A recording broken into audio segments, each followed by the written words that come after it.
முத்து காரில் போயிட்டே இருக்காரு. அப்போ டிராஃபிக் போலீஸ்கார அருண் கார்லாம் செக் பண்ணிட்டே இருக்காரு. அப்போ முத்து போனதை பார்த்தோன்னே அருண், சரி இவங்கிட்ட வம்பு இழுத்து ரொம்ப நாள் ஆச்சே, இவனை இன்னைக்கு விடக்கூடாது அப்படின்னு சொல்லிட்டு அருண் முத்துக்கிட்ட வம்பு இழுக்கிறாரு. உடனே முத்து மனசுக்குள்ள நினைக்கிறாரு, இந்த அருண் நம்மக்கிட்ட ஏதாவது கண்டிப்பாக பேசுவான். ஆனால் அதை பேசினா அதை மாற்றி போய் அப்படியே சீதா கிட்ட சொல்லி இன்னும் பிரச்சனையை தூண்டிடுவான். எது நடந்தாலும் நம்ம அமைதியாக இருக்கணும்னு சொல்லிட்டு முத்து நினைக்கிறாரு.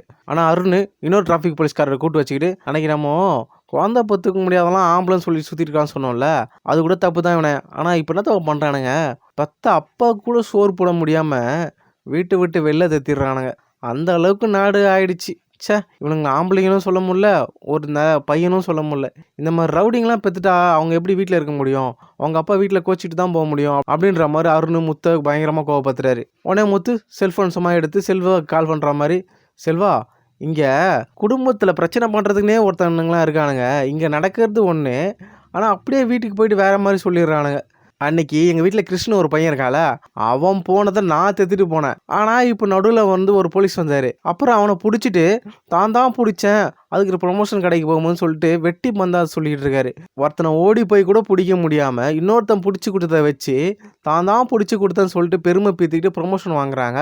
இவங்கெல்லாம் ஆம்பளைன்றதை பற்றி பேசுகிறாங்க அப்படின்னு சொல்லிட்டு செல்வா கிட்ட பேசுகிறாரு. உடனே அருணுக்கும் வருது, ஏய் இப்போ நீ என்னை பற்றி தானே பேசினேன் அப்படின்னு சொல்லிட்டு முத்துக்கிட்டு கேட்குறாரு. உடனே முத்து சொல்கிறாரு, இல்லையே உன்னை பற்றிலாம் என்ன பேசலையே, நான் செல்வா கிட்ட தான் பேசிகிட்டு இருக்கேன் அப்படின்ற மாதிரி கேட்குறாரு. உடனே அருண் சொல்கிறாரு, தபார் இந்த மாதிரி மாற்றி பேசுகிறவெல்லாம் என்கிட்ட வச்சுக்காத அப்படின்ற மாதிரி அருண் முத்து மிரட்டுறாரு. உடனே முத்துக்கு வந்து தபார் இப்போ நீ மட்டும் என்ன பண்ண, சும்மா போயிட்டு இருக்கனா, உனக்கு என்ன வேணும், காரை செக் பண்ணணுமா, லைசன்ஸ் செக் பண்ணுமா, இதான் உன்னோட வேலை. ஆனால் அதை விட்டுட்டு எங்கள் வீட்டில் என்ன பிரச்சனை நடக்குது அதை பேசுறதுக்கு நீ யார் அப்படின்ற மாதிரி அருணை முத்து கேள்வி கேட்குறாரு. உடனே அருண் முத்து பார்த்து சொல்கிறாரு, தபார் உன்ன மாதிரி ஆளுங்களை பார்த்தாலே எனக்கு பிடிக்கல, கடுப்பாக இருக்குது.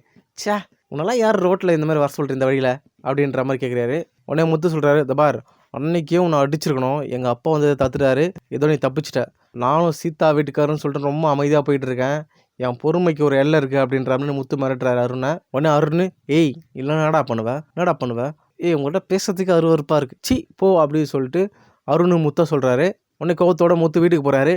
மீனா, இந்த அருண் என்னை ரொம்ப டென்ஷன் பண்ணிட்டே இருக்கான், என் வழியில் வந்துட்டே இருக்கான். இன்றைக்கி கூட காரு மாட்டைக்கு ஏதோ பிரச்சனை பற்றி பேசுகிறான். அப்பா வீட்டை விட்டு போனதை வச்சு நான் நல்ல புள்ள இல்லை, நானாக ரவுடி, இந்த மாதிரி தான் அப்பாலாம் வெயிட்டு விட்டு வெளில போவாங்க என்னவோ பேசுகிறான். நானும் அமைதியாக போயிட்டுருக்கேன், சீதா முகத்துக்காக மட்டும்தான் அமைதியாக போயிட்டுருக்கேன், எல்லா நேரத்துலையும் நான் அப்படி போயிட்டு இருக்க மாட்டேன், தயவு செஞ்சு சீதா கிட்ட சொல்லு அப்படின்ற மாதிரி சொல்கிறாங்க. உடனே மீனா சொல்கிறேன், எதுக்குங்க இப்போ உங்ககிட்ட அவர் போய் பிரச்சனை பண்ணிட்டு இருக்காரு, ஏன் இப்படி பண்ணிட்டு இருக்காரு அப்படின்றாங்க. உடனே முத்து சொல்கிறாரு, எல்லாம் பண திமுறும் அதிகார திமுறு தான், அவன் போலீஸு நான் டிரைவரு, அதான் அவன் இலக்காரமாக பண்ணிட்டு இருக்கான். அன்னைக்கு கூட அந்த கிருஷ்ண காப்பாற்ற போனால அந்த ஃப்ராடு தப்பிச்சு போகும்போது நான் தான் அவனை பிடிக்க போனேன், அப்புறம் தான் நடுவில் அருண் வந்தால் போய் பிடிக்க சொன்னேன். ஆனால் அதை கூட மறைச்சிட்டு தான் பிடிச்ச மாதிரி பெரிய இது மாதிரி பேசுகிறான். ஆனால் அந்த விஷயத்த உங்ககிட்ட கூட நான் சொல்லலை. ஆனால் அருண் எனக்கு அவனுக்கு பிரச்சனையை வேறு மாதிரி சீதா கூட போயிட்டு பிரச்சனையை உருவாக்கணும்னு நினைக்கிறான். தபர் மீனா, நான் எல்லா சமயமும் அமைதியாக போயிட்டே இருப்பேன்னு சொல்லிட்டு நினைக்க வேணாம் அப்படின்னு சொல்லிட்டு முத்து மீனா கிட்ட சொல்லிட்டு இருக்காரு. அதே சமயம் அருண் சீதா கிட்ட போய் சொல்கிறாரு, வர உங்கள் மாமா பண்ணுறது பெரிய டார்ச்சலாக இருக்குது அப்படின்ற மாதிரி சொல்கிறாங்க. உடனே சீதா கேட்குறாங்க, என்ன ஆச்சு அப்படின்னு. உடனே அருண் சொல்கிறேன், அதை ஏன் கேட்குறேன், உனக்கு தான் அது டென்ஷனு, நான் பாட்டுன்னு கம்முன்னு வேலை செஞ்சுட்ருக்கேன். உடனே முத்து ரோட்டில் வந்துட்டு என்கிட்ட வந்து வேணும்னு ரொம்ப பண்ணுறாரு, அன்னைக்கே உன்னை அடிச்சிட்டேன், நீலாம் உன்னை எதுக்கு வேலை செய்கிற அப்படின்னு என்னை கேவலமாக பேசுகிறாரு, நான் ரொம்ப பொறுமையாக போயிட்டுருக்கேன், உனக்காக தான் சீதா அப்படின்ற மாதிரி சொல்கிறாரு. உடனே சீதா சொல்கிறாங்க, நான் தான் அவரோட உறவே வேணாம் சொல்லிட்டேன், அப்புறம் எதுக்கு உங்ககிட்ட வந்து பிரச்சனை பண்ணிட்டு இருக்காரு, இப்போவே நாங்கள் அக்கா கிட்ட கேட்குறோம் அப்படின்னு சொல்லிட்டு சீதா மீனா கிட்ட போய் கேட்குறாங்க, அக்கா உங்கள் வீட்டுக்கார் கொஞ்சம் கூட அறிவே இல்லையா, எதுக்கு எங்கள் வீட்டுக்கார் போட்டு டார்ச்சர் பண்ணிகிட்டே இருக்காரு, படித்து தானே இதெல்லாம் தெரிய போகுது அப்படின்ற மாதிரி சீதா சொல்கிறாங்க. உடனே மீனா சொல்கிறாங்க, பேசிட்டியா சீதா, அருண் தான் தேவையில்லாமல் மாமா கிட்ட வந்து பிரச்சனை பண்ணுறாரு, இவர் போய் அவர்கிட்ட பிரச்சனை பண்ணுறது கிடையாது, மாமா எப்போவுமே கரெக்டாக தான் நடந்துப்பார், யாருக்கிட்டே அந்த பிரச்சனைக்கு போக மாட்டார், அவர்கிட்ட பிரச்சனைக்கு வந்தால் மட்டும்தான் அதை பற்றி பேசுவார் அப்படின்ற மாதிரி மீனா சொல்கிறாங்க. உடனே சீதா சொல்கிறாங்க, ஆமாம் மாமாவுக்கு அருணுக்கு ப்ரொமோஷன் கிடைக்க போக சொல்லிட்டு போகாமல் அவர் வெறும் டிரைவராகவே இருக்கார், இவர் ப்ரொமோஷன் வாங்கிட்டே போகிறாரு அப்படின்னு சொல்லிட்டு கோவம் அப்படின்ற மாதிரி சீதா சொல்கிறாங்க.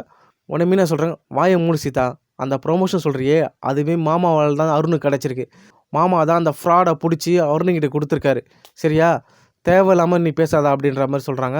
உடனே சீதாக்கு என்ன சொல்கிறதுனே புரியல. மாமா தான் பிடிச்சி கொடுத்தாரா அப்படின்னு கேட்குறாங்க. ஆமாம். உடனே மீனா சொல்கிறாங்க, ஆமாம் அந்த விஷயத்த கூட அந்த மனுஷன் இன்னும் கூட என்கிட்ட சொல்ல, இன்றைக்கி தான் அருண் பண்ண கோவத்தால் என்கிட்ட சொல்லிட்டு போகிறாரு, அந்த மாதிரி அந்த மனுஷன் இருக்கார்.